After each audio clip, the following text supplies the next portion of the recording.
Hello friends, मैं Ranjit GS आज तक में आपका स्वागत करता हूं। दोस्तों, बिहार में फिर से एक बड़ी वैकेंसी की आहट आने लगी है और ये बड़ी वैकेंसी पर बहाली जल्द होगी। किस तरह से बहाली होगी और कितने पदों पर बहाली आएगी, किन किन विभागों में ये बहाली है, सब पर पूरे विस्तार से चर्चा करने वाले हैं। काफ़ी महत्वपूर्ण वीडियो होगा, वीडियो को अंत तक देखिए। अगर हमारे चैनल पर नए हैं तो इसे सब्सक्राइब कर लें और बेल आइकन का बटन जरूर दबाएं ताकि आने वाली वीडियो का नोटिफिकेशन आपको सबसे पहले मिल सके। आज के वीडियो की शुरुआत एक अच्छे सुविचार से, एक अच्छे कोट से करते हैं। एक बात जरूर नोट कर लो, आज का दर्द ही कल की जीत है।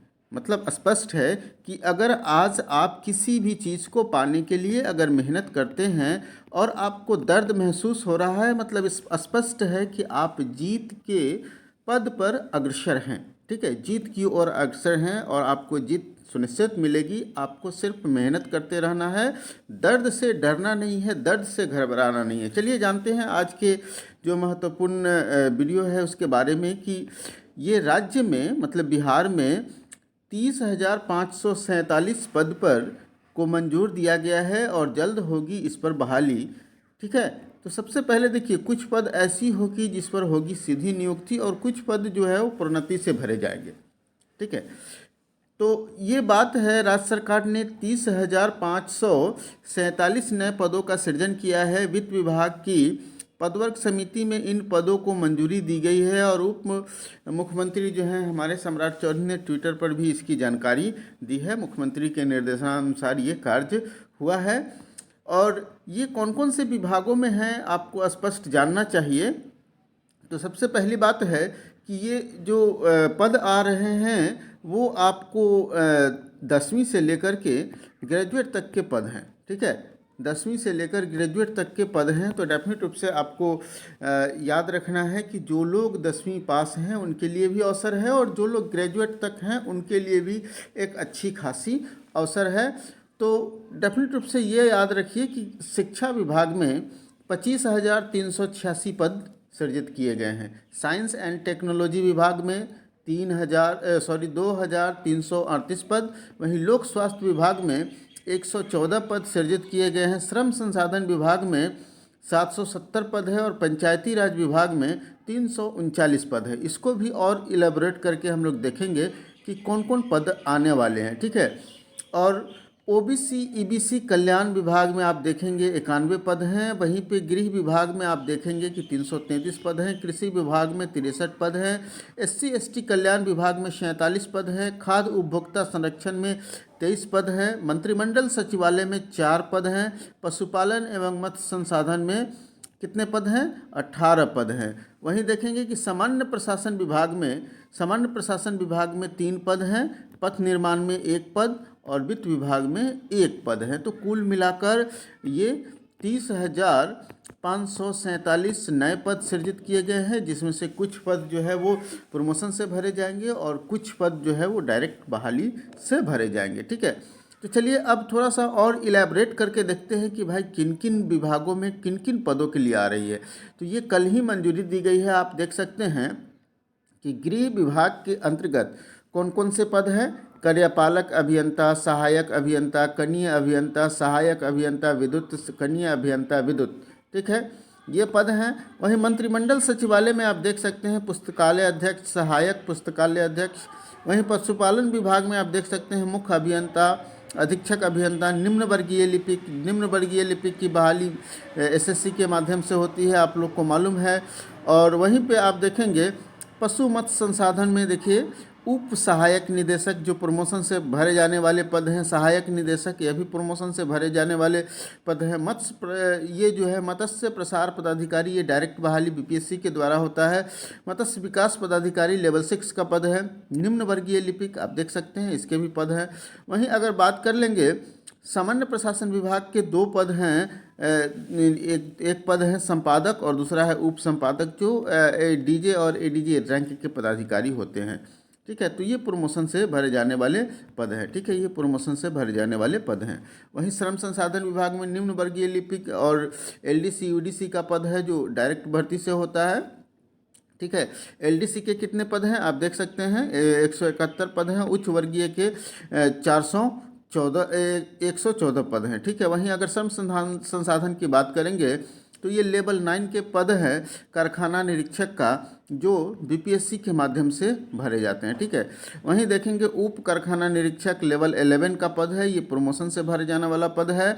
वहीं मुख्य कारखाना निरीक्षक का लेवल 12 का पद है, ये भी प्रमोशन से भरे जाने वाले पद हैं। दोस्तों मैं आपको बता दूं कि अगर आप इसमें से किसी भी पद, ठीक है, किसी भी पद के जॉब प्रोफाइल के बारे में अगर आप हमसे जानना चाहते हैं तो डेफिनेट रूप से आप हमें कमेंट में बताइएगा, या फिर हमारे टेलीग्राम चैनल पर आकर के, चैट ग्रुप में आकर के आप कमेंट करके बताइएगा कि सर इस पद का जॉब प्रोफाइल हम जानना चाहते हैं, इसके बारे में एक अच्छा सा वीडियो बना दीजिए, तो डेफिनेट रूप से मैं उसका वीडियो आप लोगों के समक्ष लेकर आऊँगा। पिछड़ा वर्ग जाति में देखेंगे कि ये लेवल 4 का पद है, छात्रावास प्रबंधक का, इसकी भी बहाली होगी, 91 पद हैं। वहीं अगर आप आगे बात करते हैं तो लोक स्वास्थ्य विभाग में देखिए 114 पद हैं। कार्य निरीक्षक ये लेवल 2 का पद है, और ये लेवल 2 का पद है तो डेफिनेट रूप से इसकी बहाली डायरेक्ट होगी। कल्याण पदाधिकारी देखिए 38 पद है, बीपीएससी के द्वारा भरे जाते हैं, और ये लेवल 9 का पद हो गया है। अनुश्रवण पदाधिकारी लेवल 9 का भी ये 9 पद, ये 9 पद है इसके लिए, और यह भी जो है एसएससी के माध्यम से भरे जाते हैं, ठीक है, बीएसएससी के माध्यम से भरे जाते हैं। अगर हम लोग बात कर लेते हैं कृषि विभाग की, तो सहायक नियंत्रक मापतौल ये भी एसएससी के माध्यम से भरे जाते हैं, लेवल 9 का पद है, बीपीएससी के माध्यम से भरे जाते हैं, लेवल 9 का पद है। उप नियंत्रक मापतौल 11 पद है, 11, 12 और 13 लेवल का है, ये सभी जो है वो प्रमोशन से भरे जाने वाले पद हैं, ठीक है।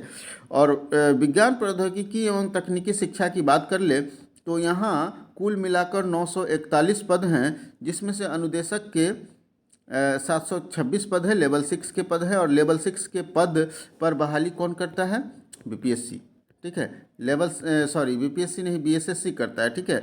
और बीपीएससी जो है वो लेवल 7 और लेवल 8 के पदों पर बहाली करता है, ठीक है। तो वरीय अनुदेशक और प्रधान अनुदेशक के पद हो जाएंगे। वहीं अगर बात कर लेते हैं विज्ञान प्रौद्योगिकी एवं तकनीकी विभाग के बारे में, तो प्रयोगशाला सहायक, ठीक है, प्रयोगशाला सहायक के 1097 पद है, लेवल 6 के पद है, ये भी एसएससी के माध्यम से आएगा। बढ़िया प्रयोगशाला सहायक लेवल 7 का पद है जो प्रमोशन से भरे जाएंगे, और प्रधान सहायक लेवल 8 का पद है जो प्रमोशन से भरे जाएंगे। निबंधक आपको मालूम है खाद्य एवं उपभोक्ता संरक्षण विभाग के अंतर्गत लेवल 9 का पद है जो बीपीएससी के माध्यम से भरे जाते हैं, तो ये भी अच्छे खासे पद हैं। अब आगे बात कर लेते हैं गृह विभाग के अंतर्गत आने वाले पद है। देखिए कनीय सेवा संवर्ग में लेवल 7 का जो भी पद है आप देख सकते हैं, लेवल ये सहायक जिला अग्निशमन पदाधिकारी बीपीएससी के द्वारा भरे जाते हैं, तो अगले बीपीएससी में ये पद आएंगे। अनुमंडल पदाधिकारी ये आपको मालूम है अनुमंडल पदाधिकारी कौन होते हैं? अग्निशालक, तो ये भी 15 पद है, लेवल 6 के पद है। अग्निशामालय पदाधिकारी लेवल 5 का पद है, ये सभी बीपीएससी के माध्यम से भरे जाते हैं। वहीं अगर चालक, अग्निक और ये सभी जो है वो एसएससी के माध्यम से, बीएसएससी के माध्यम से भरे जाने वाले पद हैं, ठीक है। और आपने देखा होगा हाल ही में अग्निक का बहाली भी हुआ था। उसके अलावा जो है वो कार्यालय पर्यवेक्षक, प्रधान लिपिक, ये सभी पद जो है आप देखेंगे कि ये उच्च वर्गीय लिपिक, निम्न वर्गीय लिपिक, ये सभी पद जो है बीएसएससी के माध्यम से भरे जाते हैं। मतलब आने वाले समय में बीएसएससी और बीपीएससी भारी मात्रा में इन पदों पर बहाली निकालेगी, ठीक है। अब परिचारी संवर्ग देखिए, ये 10वीं पास जो हैं उनके लिए है, ठीक है। 10वीं पास वाले के लिए लेवल परिचारी का आपको मालूम है, आदेशपाल, रसोइया, ये सभी निम्न वर्गीय लिपिक जो है निम्न वर्गीय लिपिक की बहाली बीएसएससी लेती है। लेकिन ये परिचारी वगैरह का जो पद है जिसका बहुत समय से आप लोग इंतज़ार कर रहे थे, तो अब इनके पद भी क्रिएट किए जा चुके हैं। अब इसकी बहाली भी बहुत जल्द आएगी। ये पंचायती राज विभाग के अंतर्गत हैं। और कनीय अभियंता, सहायक अभियंता के पदों पर भी बहाली बहुत जल्द आएगी बीपीएससी के माध्यम से या फिर तकनीकी सेवा के माध्यम से, ठीक है। इसके अलावा श्रम संसाधन विभाग में भी आप देख सकते हैं अच्छे खासे पद हैं। तो इस प्रकार से आपने देखा कि 10वीं से लेकर के ग्रेजुएट तक के भरमार पद हैं, और लगभग 30,547 पदों पर बहुत जल्द आपका नोटिफिकेशन होगा। तो ये अच्छी खबर है बिहार के अभ्यर्थियों के लिए, इसलिए आप अपनी तैयारी में जी जान से लगे रहें, डेफिनेट रूप से आपको सफलता मिलेगी। तो आज के लिए इतना ही दोस्तों, फिर मिलते हैं अगले वीडियो में एक नए टॉपिक के साथ।